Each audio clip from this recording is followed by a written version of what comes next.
चलिए आज की क्लास में हम लोग जानेंगे प्रीपोजिशन का जो प्रयोग होता है वो हम किसी सेंटेंस में कैसे करते हैं उसके बारे में हम लोग सीखेंगे। यहां पर हमारा टॉपिक है use of preposition in sentence. Preposition का वाक्य में प्रयोग, प्रीपोजिशन का वाक्य में प्रयोग। सबसे पहले जानना क्या है कि प्रीपोजिशन होता क्या है। छोटा छोटा वर्ड होता है, छोटा छोटा वर्ड होता है। जैसे अभी हमने सीखा, आज हम लोग सीखेंगे इन के बारे में। इन का अर्थ होता है में। इन का अर्थ क्या होता है? में। यानी कि यह बड़े स्थलों के लिए, यह बड़े स्थानों के लिए प्रयोग किया जाता है, बड़े स्थानों के लिए किया जाता है।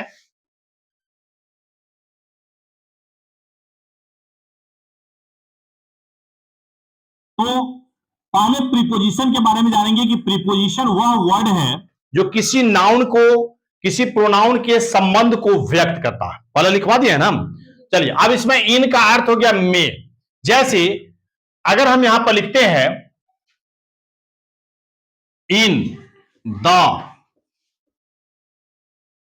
टेम्पल, इन द टेम्पल, तो इन का प्रयोग हो गया बड़े स्थानों के लिए, इसका प्रयोग किया था इन द टेम्पल। जैसे I worship in the temple, मैं मंदिर में पूजा करता हूं, मैं मंदिर में पूजा करता हूं। उसी तरह से अब दूसरा है एट। एट मीन्स होता है में या फिर पर। तो इसका प्रयोग आपको छोटे स्थानों के लिए, छोटे स्थानों के लिए,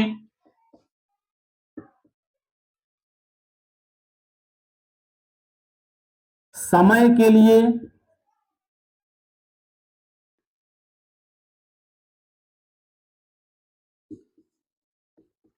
काम के लिए,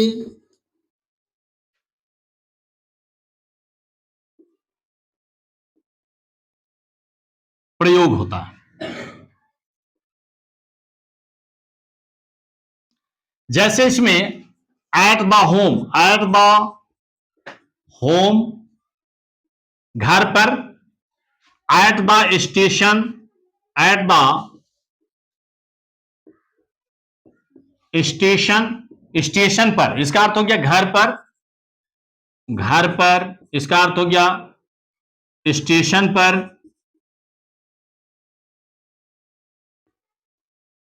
at the work, at the work काम पर, at the time, at the time समय पर, समय पर। तो आज का जो सेशन हमारा है इन और एट, इसमें डिफरेंस क्या है? इन का प्रयोग हम बड़े स्थानों के लिए करते हैं।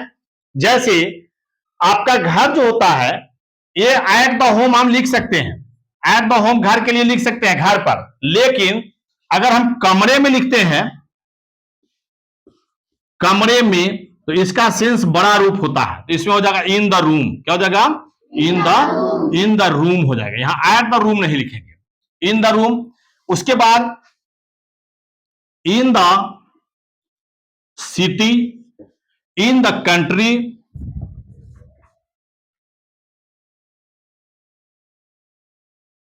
इन the country, in the state,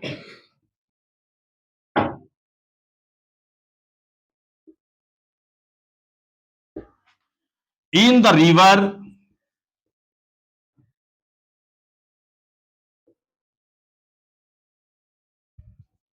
in the pond. यानी कि जो भी बड़े स्थलों को व्यक्त करता है उसमें हम लगाएंगे। ये सभी आपका फ्रेज है, ये सभी जितना है फ्रेज है। यानी कि फ्रेज का अर्थ हो गया वाक्यांश। वाक्यांश, वाक्य जोड़ अंश बराबर वाक्यांश होता है। तो इसको पूर्ति करेंगे अपने सेंटेंस के हिसाब से। तो in the room, in the, यहां पर in the room, in the city, in the country, जितने भी है तो एट का प्रयोग हम करेंगे छोटे स्थानों के लिए और इन का प्रयोग करेंगे बड़े स्थानों के लिए। अब अगला हमारा है ऑन, यही तक रहने देते हैं, फिर अगला जो है ना,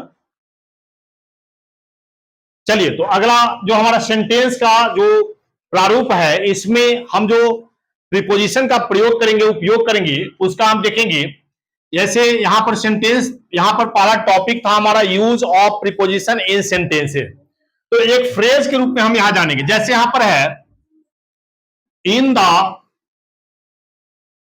वाटर, इन द वाटर, यह एक फ्रेज है। इन द वाटर यह एक फ्रेज है। फ्रेज का अर्थ हो गया वाक्यांश। अब इसमें हमें एक सेंटेंस लगाना है जिसमें आपको इन द वाटर का उपयोग हो जाए, इन द वाटर का प्रयोग हो जाए। तो हम यहां पर लिखेंगे the fish is in the water, in the water. फिर हम लिख सकते हैं आई swim in the, I swim in the water. मैं जल में तैरता हूं या जल में तैरता हूं, नहाता हूं। अब इसी तरह से है we are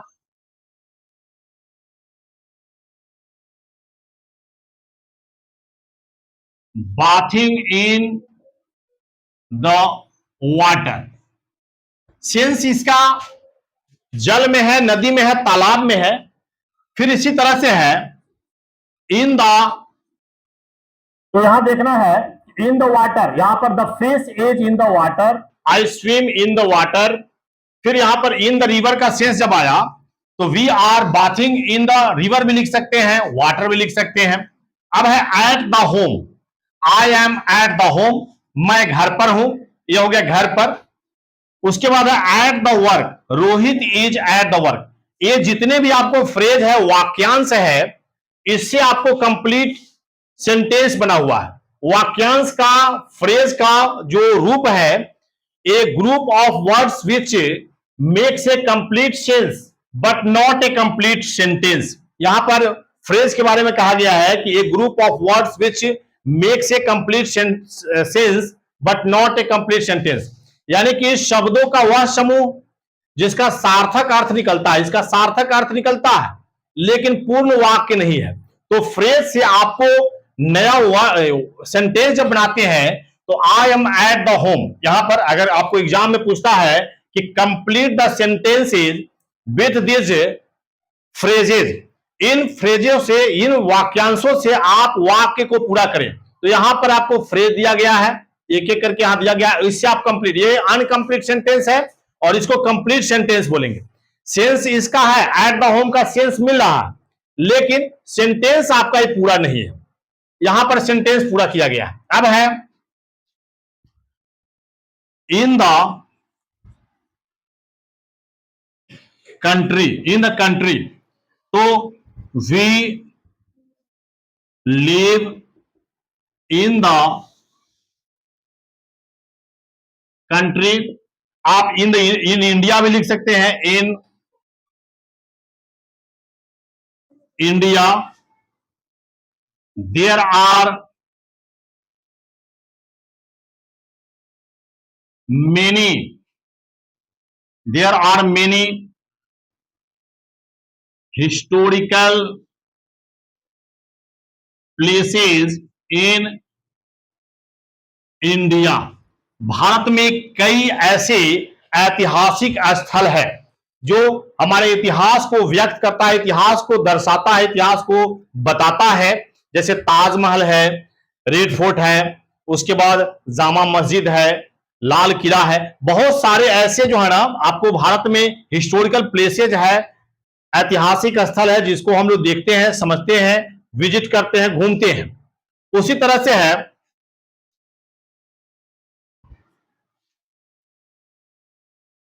at the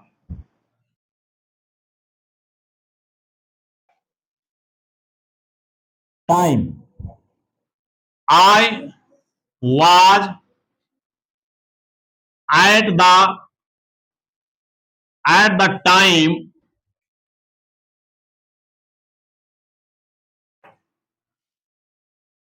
that day. That day का मतलब हो गया उस दिन, मैं उस दिन समय पर था, मैं उस दिन समय पर था। या फिर डू द वर्क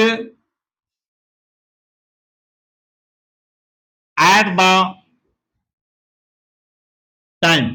यही प्रीपोजिशन का, प्रत्येक प्रीपोजिशन का अलग अलग जो है ना, जो तरीका है, अलग अलग जो रूप है, उसको सेंटेंस में हम कैसे व्यक्त करेंगे, कैसे उसको समझेंगे, तो फिर अगले क्लास में आपको फिर से बताया जाएगा, समझाया जाएगा। तब तक के लिए इसको आप नोट करें, इसको कंप्लीट करें।